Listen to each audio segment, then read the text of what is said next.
So, what advice would you have given to your past self, maybe before that experience, or sometime during your early career that would have helped you maybe stop that shape shifting earlier, and feeling like you have to fit leadership expectations? Yeah, I mean, I think I'm going to go back to this sort of like this concept that the most effective leadership that I've found for myself is values-driven leadership. And you can't have authentic values-driven leadership without really understanding authentically who you are and what your values are. And it's funny because, when I got my MBA, I had taken this leadership course and I had expected it to sort of be like Harvard Business Study reviews. And instead, I had this sort of like hippy dippy trippy professor that took us out into the middle of like the woods in Northern California and Well, made us do these like exercises of like, what is something you really value? You have to bring like a physical object that you really value, and then you have to give it away and why. And I think back on it and I'm like, why was that so like at the time I didn't understand the real importance of that until I did take this pause. And then I realized like, oh, actually she was trying to help us connect to those values.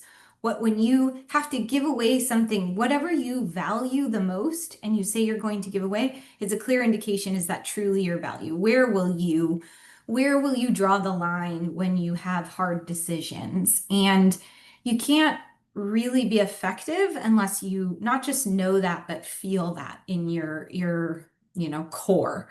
So I think it sounds really a little bit cheesy.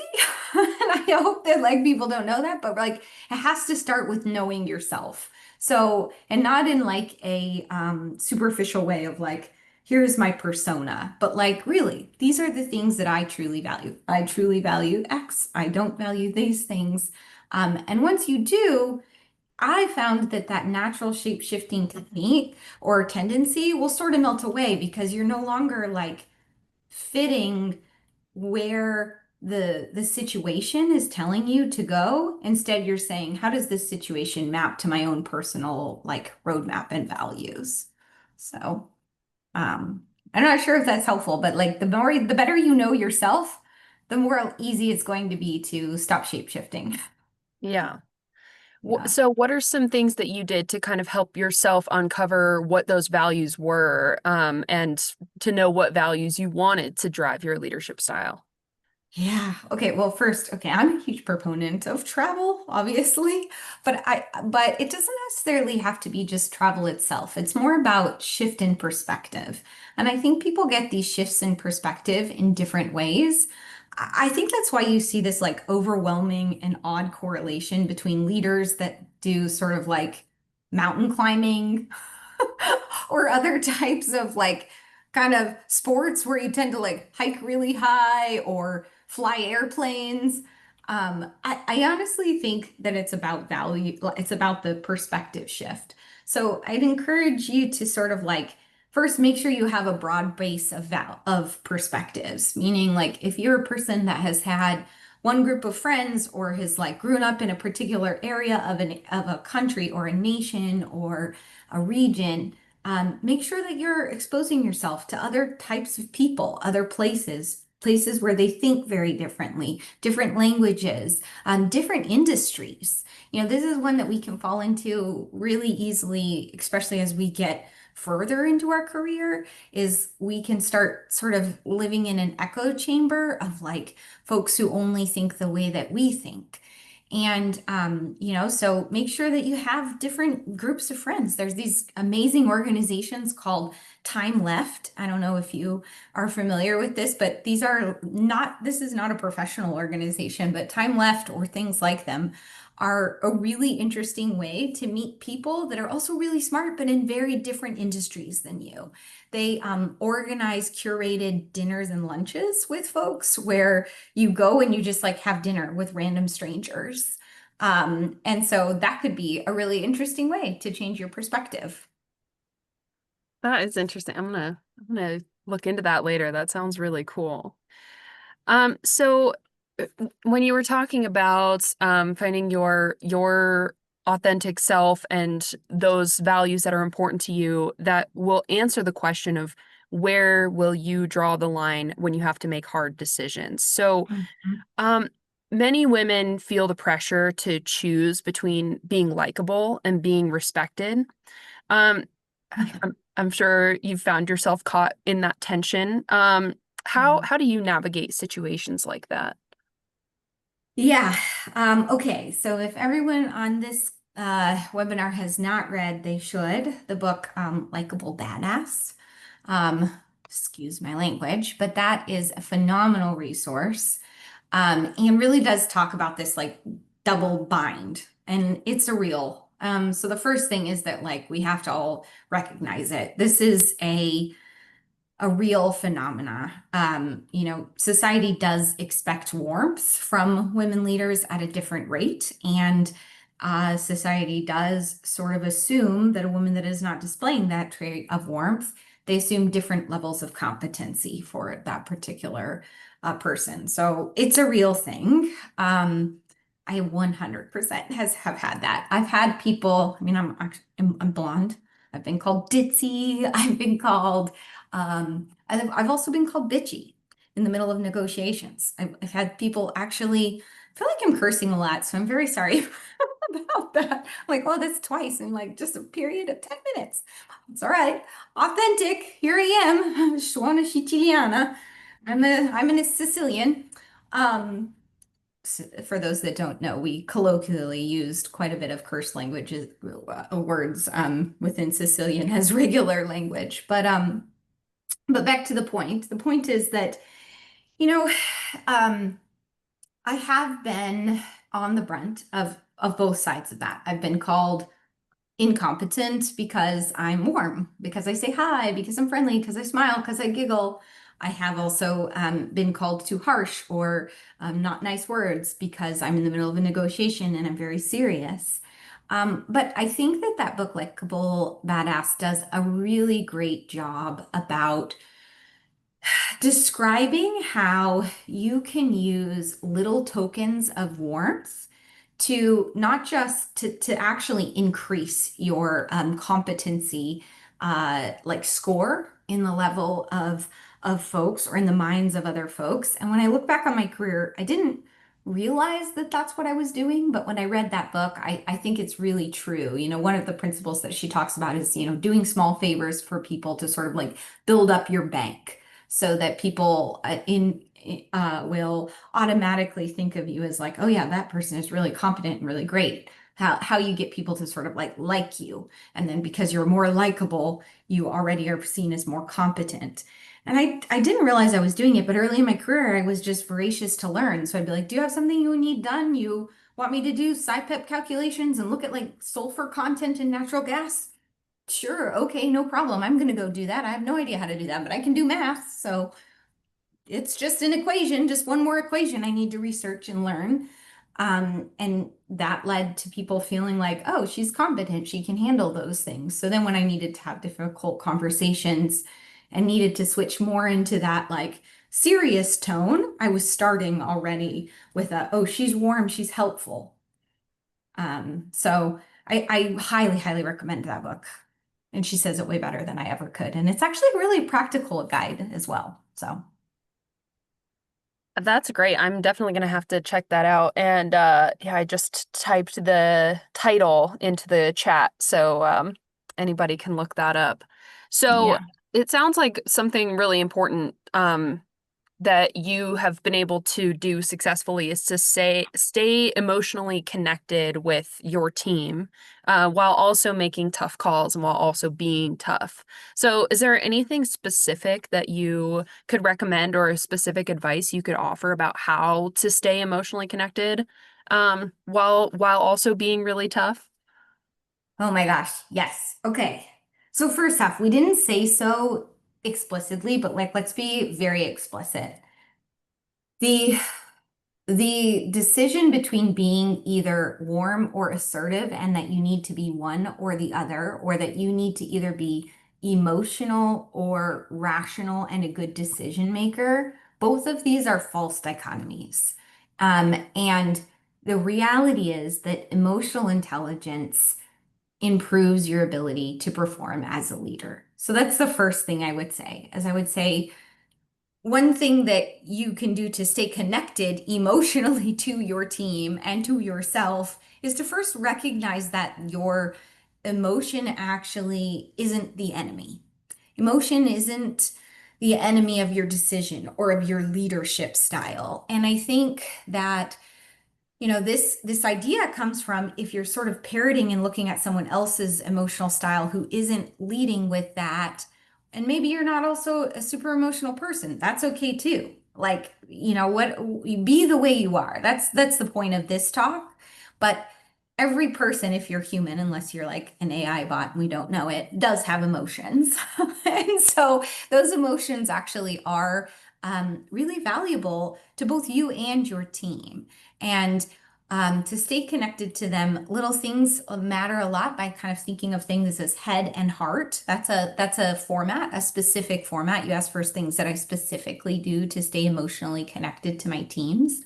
I'd use that format in my own head a lot, head and heart. So when I'm discussing something with them, head, what is happening, da da da, heart. I know this is hard. Empathy, second. Facts first, empathy second. That's something I do. I also have some really structural, important things that I do, like building in time for connection. I start all of my meetings 5 minutes after the hour, and I do that because at the end, the beginning and the end of every meeting, I like to have a little personal touch. I want to know what's going on with them. I want time to ask about their third baby or what's going on or what they did yesterday or over the weekend. And allocating time on the calendar for that allows you to know that you're prioritizing it because your calendar really is dictating where you're spending your time or what you prioritize.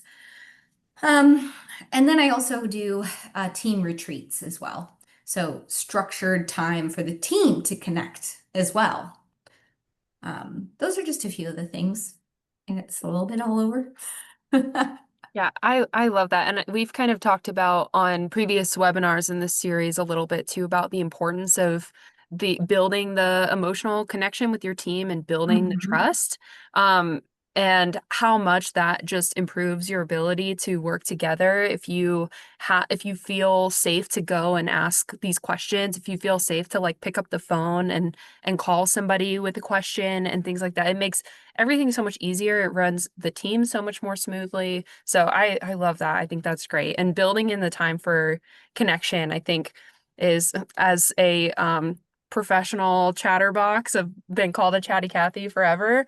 Got the gift of gab. I think like building in that time for connection is something that I definitely want to try because I always want to chit chat. So Yeah, and otherwise you feel like you're sort of failing. yeah. And so other than that, like even with the teams, like teams that bond and know each other well do better. Also, leaders who value empathy and communication and relationship building, it's not just like this isn't just hearsay or us just sort of like talking. This is like proven. There was a Harvard Business Study review and others like a poll that showed that in times of crises, women leaders are actually rated more effective on like 11 out of 17 different categories. And it's because they're seen as more empathetic. They tend to lead more empathetically. And in times of crises, when you need very strong communication, but also times of change and things like that, uh, it's an asset. That relationship and that time that you take to know folks is an asset. An example from my direct team is I have a member of my team who I will leave, anonymous, but this particular member of the team, when they very first started, was really struggling in their personal life. They had some things going on with their elderly parents, they had some things going on with their children, and their performance, quite frankly, was really lacking. Like really lacking. They were late to meetings, they were not meeting goals, and rather, I had two choices. I could have just been like, you're new, you suck, get out of here. Or I could have said, what's going on? Like, what's happening here? And I chose the what's happening here. I listened with empathy. We came up with a mitigation plan. This employee, since their home life situation has changed, and this employee has closed many huge deals for Fervo. So that has paid off tremendously. Now, on the flip side, I've also had employees that had some performance issues. They were not going well. I tried the same thing. Hey, what's going on here? We worked for a little bit, and it realized that this was a mismatch in competency. So leading with empathy does not mean being a doormat. It doesn't mean that you're going to sacrifice the performance of your team or your company. It means that you're going to lead with curiosity and let that curiosity lead you to the better decision. Do you think in your own personal experience that you have had leaders who are visibly leading with empathy, that helped guide you as well, or kind of leading by example, by, I don't know, showing that curiosity? To be sincere, I really haven't. Um, to So be you saw sincere, what I was haven't. lacking. Yeah, it's something I've sort of forged on my own. That was part of my transition of like coming over into Fervo and joining a brand new company. I do think a little bit at EBC. I was starting to. I didn't stay there long enough, and I think that they were truly empathetic leaders. But in my previous world, like my Mirant Delta Energy days, I was not surrounded by truly empathetic leaders. I was surrounded by good people, but they did not see the value of the connection and the whole person as an asset. And quite frankly, it's one of the reasons why when Tim gave me the opportunity to build a team and a company, I wanted to do it different because it did not feel good. That did not feel good while being a single mom raising a kid. Like it was hard. Holy moly, was it hard. And it was like a struggle internally by myself. And I thought so many times, and that back to that sort of failure in the beginning, I honestly so many times have beaten myself up thinking like, would I have missed that particular stakeholder? This project fell apart because of a stakeholder relationship and something that, a person I missed knowing that they were going to be important to how they thought about the project and didn't know until too late.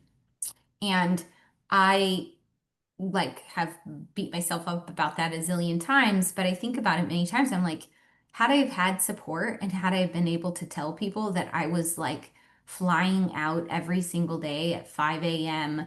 Out of Northern California, taking a flight, driving all the way down to Southern California in like Oxnard on a daily basis and getting back home, trying to be back in time for bedtime because I had a 1.5-year-old.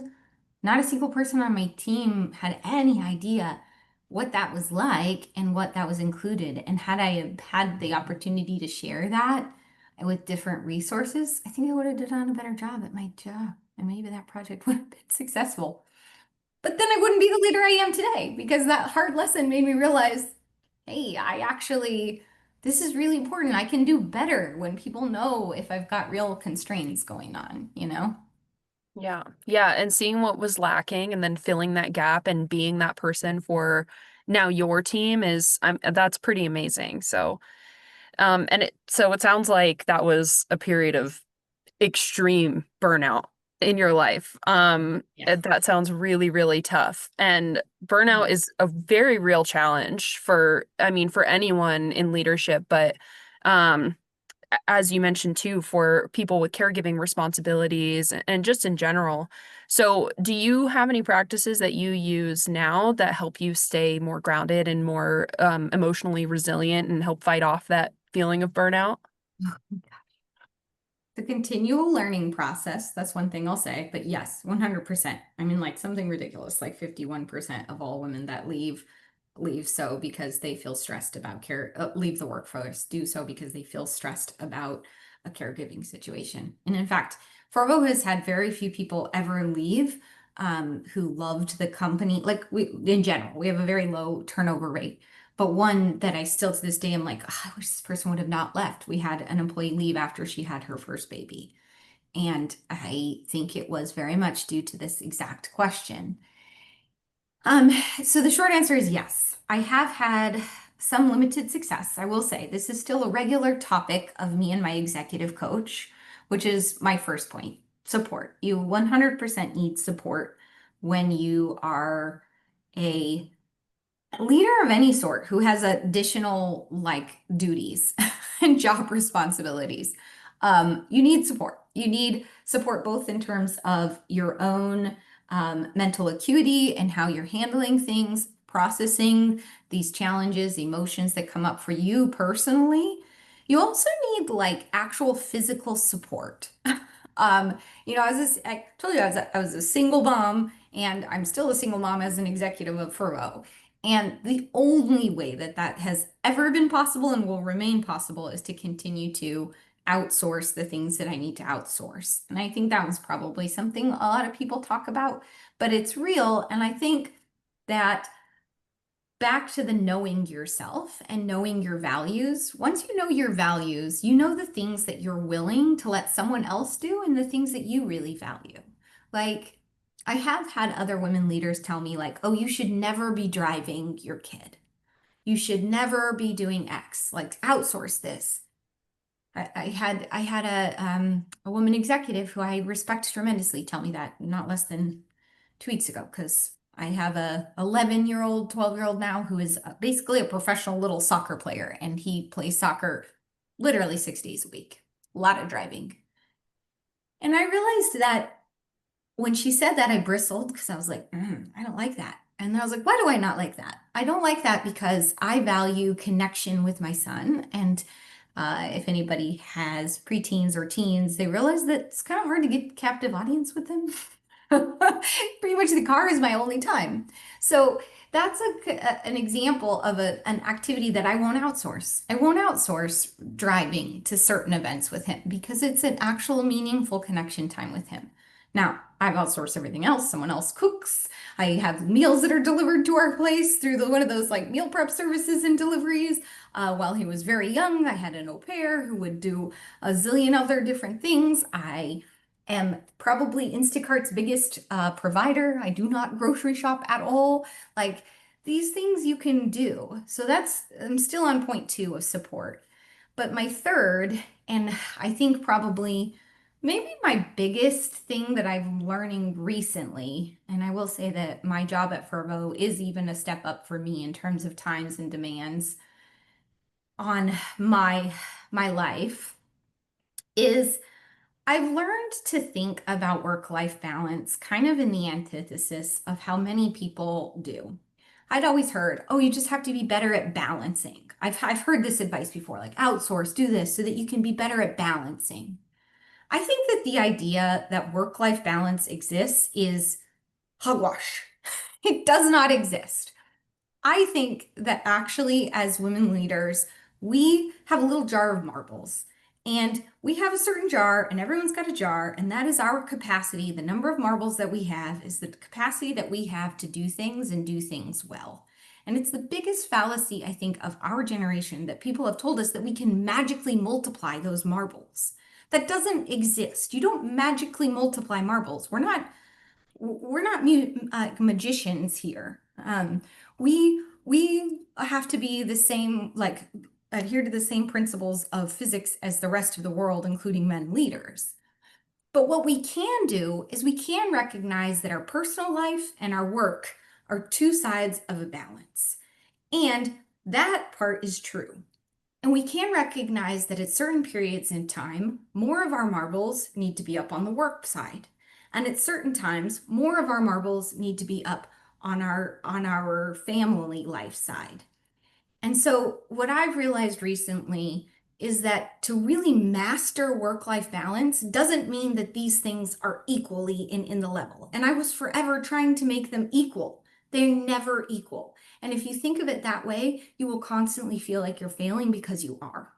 Because at times, there are times when I'm up closing a deal at work, when my marbles, every single marble I have is here, and I am working nonstop. And I rely on that support system that I've built up to make sure that the relationship and my obligations on my family life are continuing to function. And then there are other times, like the first week of school, or when my child first moved into a new team and got cut and moved down to the second team, when he was just like emotionally distraught, when all my marbles are up on my mom's scale and things at work are down. And if you create the right environment with your team, I'm able to go to that same employee, who, by the way, also had a life experience, and say to him, I need help. I need you to just cover this and run this right now because my kid needs me.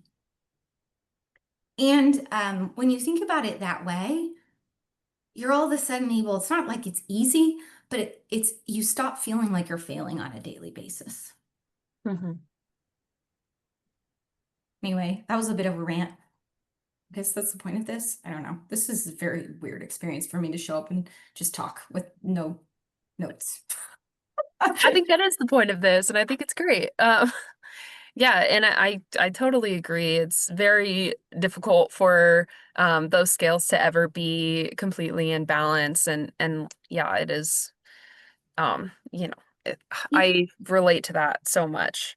Yeah, So, so if you want to focus on a skill and like to make it practical for people, like knowing that is one thing. But like if you want to focus on a skill, focus on your perception skill. Focus on knowing your value so that you know when and where you want to place your marbles and at what time. And mhm, then practice the skill of how quickly you place them and how quickly you rebalance the scale, how quickly you move them.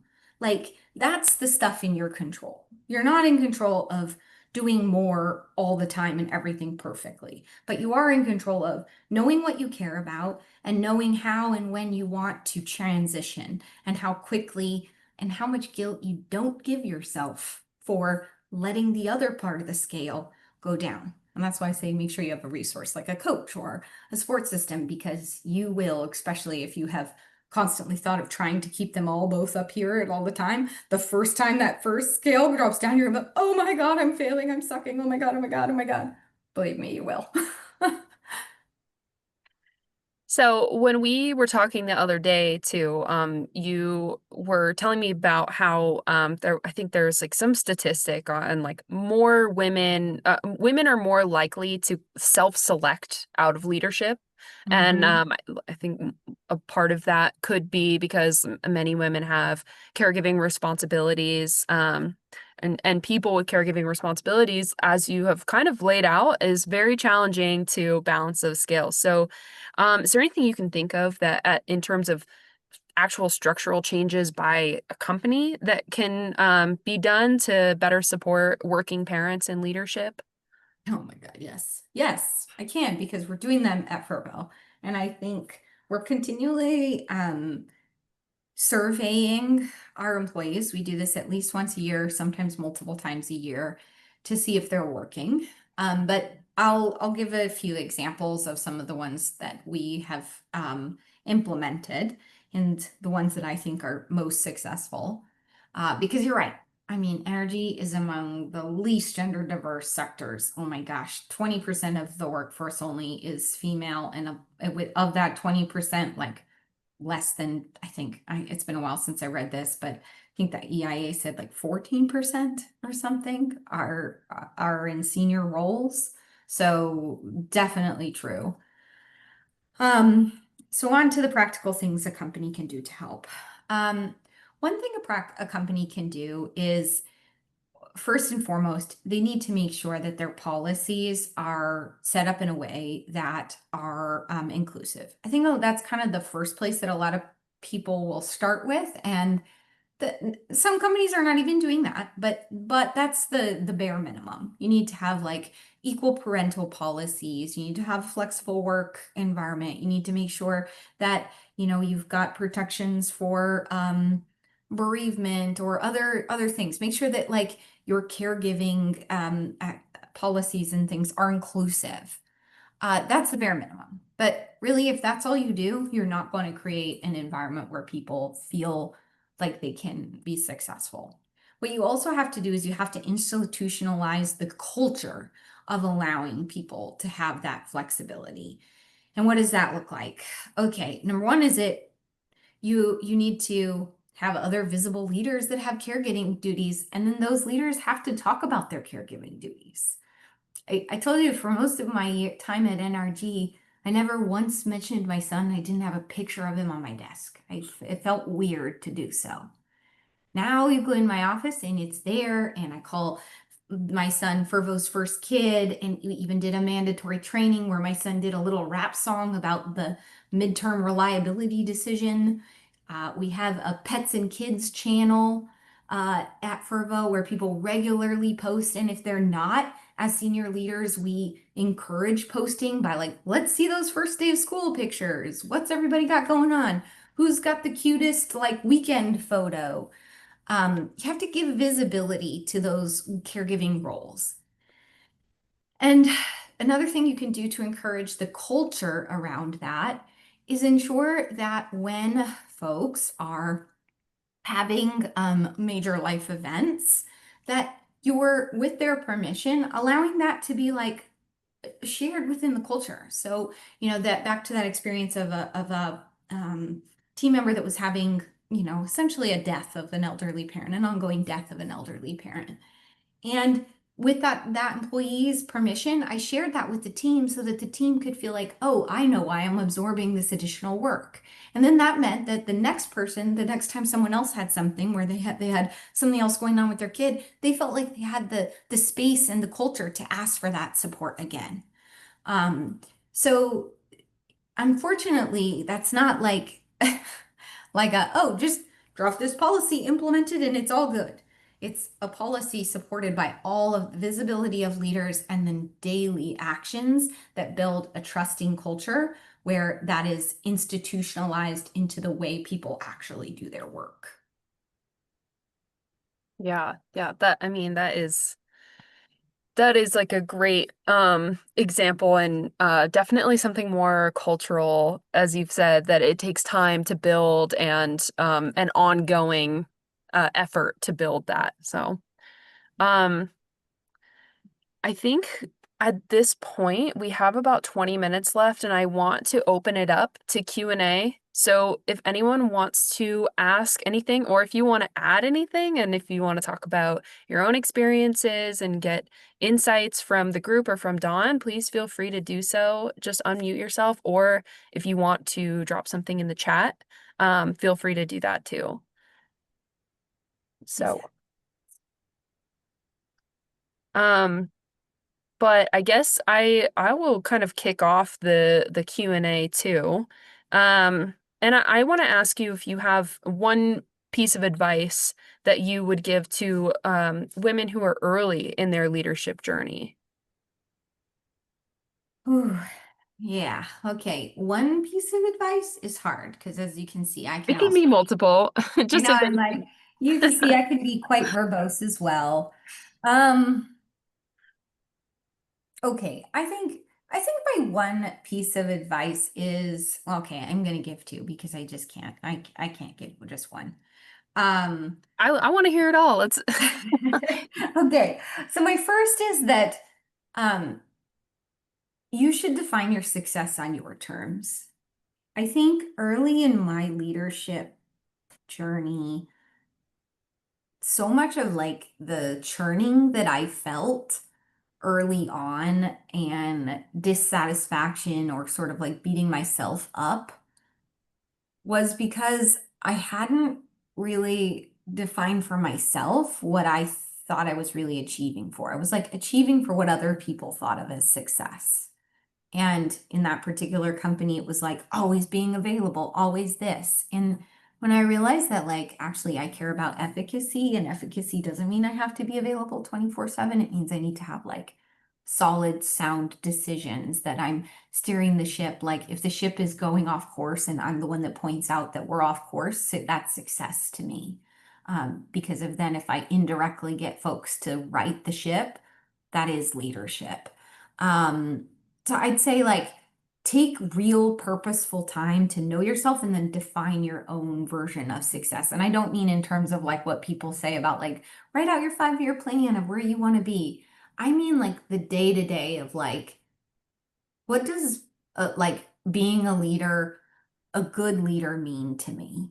I have a mentee here at Fervo that I work with, and like when I asked her this question, it was like very surface level stuff. I'm like, no, no, like what does it feel like to be a good leader to you? When you get to the heart of that, you'll end up realizing that even almost subconsciously, you will lead, you will end up making more decisions and leading yourself to there. And then I think the second piece of advice that I would give to early career folks is that carrying is as a competitive advantage. There's like some pretty new research that's flipping that old script that like emotions hinder leadership. And I mentioned that a little bit earlier about how women are seen more as more competent in times of like high stress or crises. But this is like a bit of a new research topic right now in leadership. And the reality is that if you care, you're already making better decisions. It sharpens your decision making. And maybe it's a little bit of my own nature. I'm an emotional person by nature. And I had always thought that, like, in those moments where I would get overwhelmed or like where tears would flow or things like that, that like undermined me. So it was really heartening to see this Harvard research that shows that, like, actually, that just means that I'm making better decisions. Um, yeah, so those are two, I guess, that I would So point in to. terms of that and like using your emotions to help bolster your decision making, so you've talked a lot about empathy and care as kind of like the main emotions that you like to trust. Are there other emotions that you've learned to trust in your decision making? Here's a surprising one, anger. Yeah. I've learned to trust my anger, which is as I'm learning an interesting I think particularly as women leaders, we have an interesting relationship to anger, or can have an interesting relationship to anger, because we're sort of like, at least I was conditioned to be like, be nice. If you don't have anything nice to say, don't say anything at all. Uh, you know, these types of things, which led to me always feeling like when I was angry, I was doing something wrong. And as I've matured, I've realized that anger is actually a very useful emotion in your decision making. Anger is like, you should see anger as like the flag that there is action is needed. I tell my son this all the time. Like when you're angry or anxious, it's because it's action unexpressed. So anger can also be sadness, but usually it's for him in particular, but usually it's action unexpressed. And so when I am really angry about something, I'm like, oh, what is it? What action am I needing to take that I'm not taking right now? And a lot of times these are things that lead me sort of full circle back to that like false dichotomy of being warm versus competent. A lot of times I find my own personal self not taking action because I don't want to be seen as unlikable. I don't want to do that. That's like a mean action. I don't want to be mean. I don't want to give that piece of feedback. I don't want to be mean. But then I'm really angry at the quality of this or at this person or at whatever. When in reality, what I really need to do is just call it for what it is. Hey, you really missed the mark on that. You need to redo it. And then that anger disappears, you know? Hmm. Yeah. Yeah, and another thing that we have talked about in past webinars in this series too is like kind of as you're describing, like giving that feedback immediately, or so that it's actually timely and actionable, so that the anger doesn't build and doesn't like grow out of control, or like it is all about a balance, it seems like. So you don't want to like fly off the handle, but you want to remedy the situation.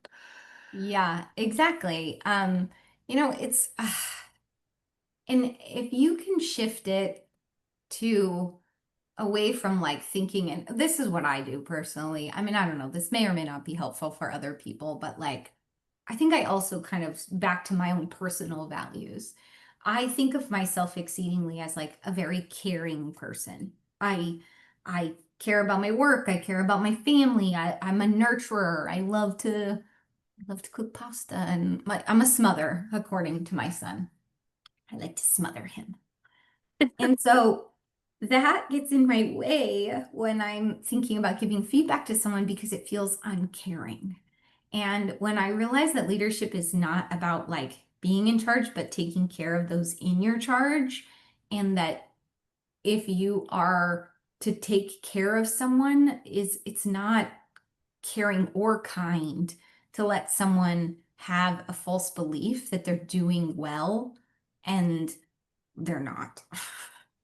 So Mm, like this is like a little mind shift, but it has really helped me in feeling comfortable to step into that difficult conversation when I need to write people's performance. When I think of it as like actually like I am doing this because I care about you, not because I'm trying to be mean to you. But sometimes I have to give you the real facts to be kind to you.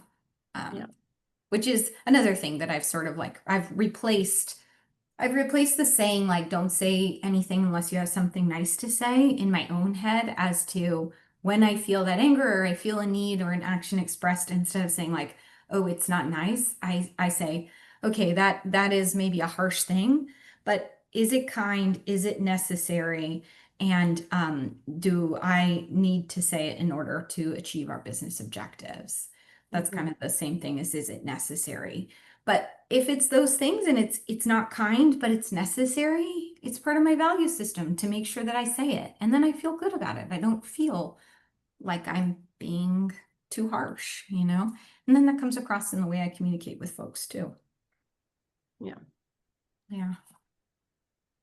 Anyway, please ask questions. Nobody Yeah, has does anybody want to add anything or have any questions? Yeah, I have a question. Can you talk a little bit more about this is Michelle Warner. Can you talk a little bit more about your leave and then your transition back and how you like sort of even scripted the narrative even coming back? I'm in a career pause right now, and I work with a lot of groups that are women coming back, and there's different ways to work that transition. So I'm curious about how you, how I structured it. yeah. Um, at first, when I was first coming back into the industry, I just said, I've taken a break and I'm ready to tackle the next challenge. I didn't explain it. I didn't over explain. And that was partially because I would have a hard time over explaining. I was like, oh, because I moved to Canada because I fell in love with a guy. Like, come on. I can't, I wasn't going to share all of that. So that was a little bit of an accident of wow, how and why, but I didn't over explain. Now, I think it's a little bit harder when your gap is longer, but I also think that like we should examine why we feel like we have to explain a lot of why we take a break. Like, why is it not enough to like stand on the merits of what you did before and what you're capable of? And I think that's what I like to kind of like get at the heart of for people is like, if you start saying and you make the explanation about the gap versus the like, I was taking a break to recenter and now I'm back to get at this. If the gap is less than 10 years, that's likely sufficient for most folks. I don't know. That's what I did. And then I think as I came back, because I was more connected to myself, I was like already just like reaching back out to people and in my network. And I ended up with a job just because I was like legitimately interested in what these people that I used to work with were up to. Like, hey, I've just moved back to the States. I'm really interested in what you guys are going on right now. I've been away from the scene for a little bit. Like, what's new? You want to have a coffee with me and talk about what's changed in the industry since then? And because I wasn't doing that as like a gimmick, I was like doing that as like a legitimate, I care about this person that I used to work with on a regular basis. I found that it just like opened doors in a way that I think doesn't happen when you're not authentically like curious. Because people can feel that. They feel the difference, right? Like I feel the difference. Now that I'm in a position where people are reaching out for those kinds of chats for me, like it's painfully obvious to me when someone like just wants something from me and someone cares. You know? Um, I don't know if that's helpful. I hope so. No, that's very helpful. Thank you for sharing. And nice to meet you, by the way. This is Maria Richards with Hi, Maria. SMU Geothermal Lab. Hi. Hi, Thank you so Maria. much for this. This has been a fantastic hour spent for me. So thank you very much.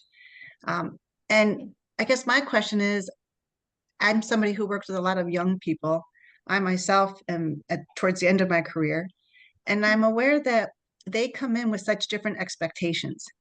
And I'm wondering about things like your chat, where I love the idea of having people put on their first day of school, in a group chat related to an office, and wondering how much of that office interaction is different between the young and the old and how you manage the different generations.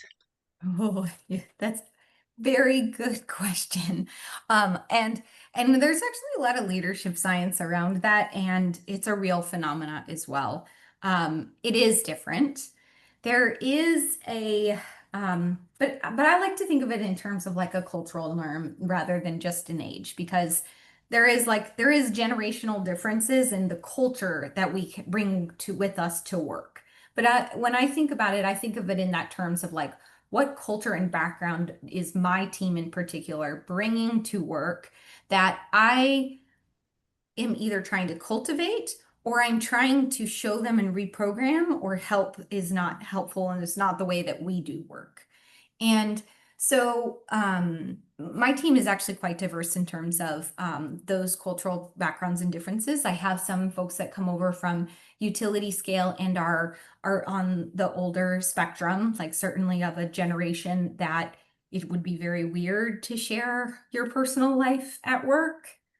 And those folks have been slower to adopt, but I found that when you redefine, like at Fervo, we care about the whole person. At Fervo, we build a foundation of trust by bringing our whole selves to work. Like we have like very like bite-sized pieces. And then when that generation sees that's actually part of the expectation of the work culture, then it's a thing that they feel like they can do, right? Because it's like, oh, I'm not like oversharing about my life.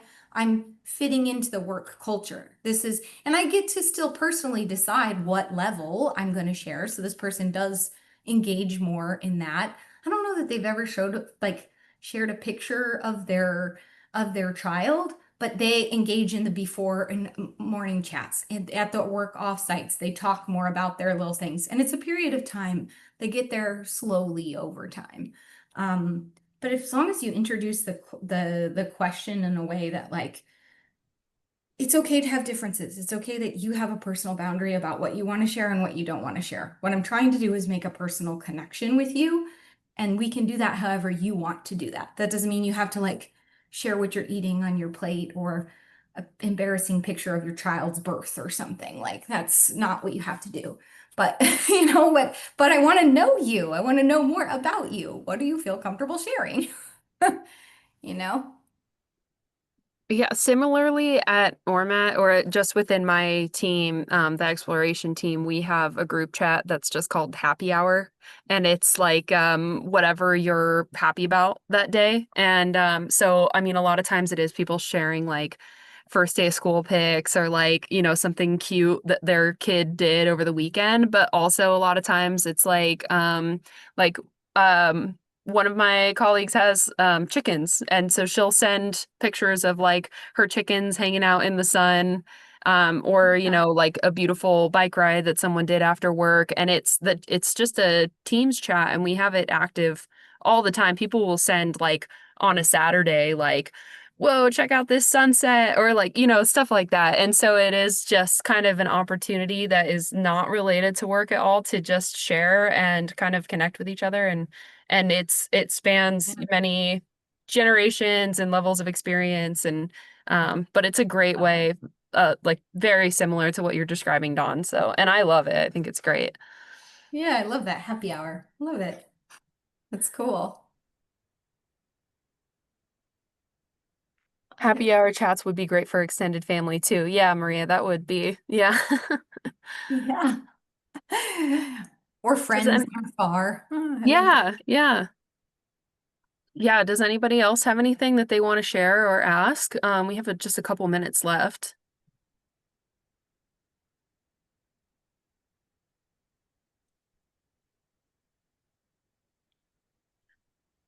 And if not, I know, like, anybody? Oh, oh, morning any routine. thoughts on morning routines? Thank you, Mhm. Amelia. Oh, Lordy. Okay, yes. Number one, this is a structural thing you can do, and it's been an interesting evolution at Fervo. Um, use at times it can be morning routines can be tricky if your company doesn't recognize and understand that morning can be tricky for people that are like caregivers as women leaders. So this is one thought I have, which is maybe not exactly what you were asking, Amelia, but for me, like my morning being successful is that I need it structurally to be set up in a way where I can be successful because it's a period of time where my two different types of activities overlap a lot. Right? Like I got to get my kid to school by a certain time, and I also sometimes have meetings, and I was worse when I was on the West Coast because like everyone had to jump on me, and I had to like ask and be very vocal about like, can we please not have the executive call during my kid drop off time? And when I first started at Fervo, I was the only one with a kid, and I had to really advocate for that. Now everyone has kids, and they're like, "Oh my God, I can't believe we were ever trying to do that at 8 o'clock." So that's one structure, and that's probably all I have time for. But like structure, there is no perfect morning routine. There's only your perfect. So your perfect morning routine is going to look different than anybody else's perfect morning routine. It needs to be a structure of both your values and the realities of your work and uh, company that you work for. Trying to be fast. Quick, quick, quick.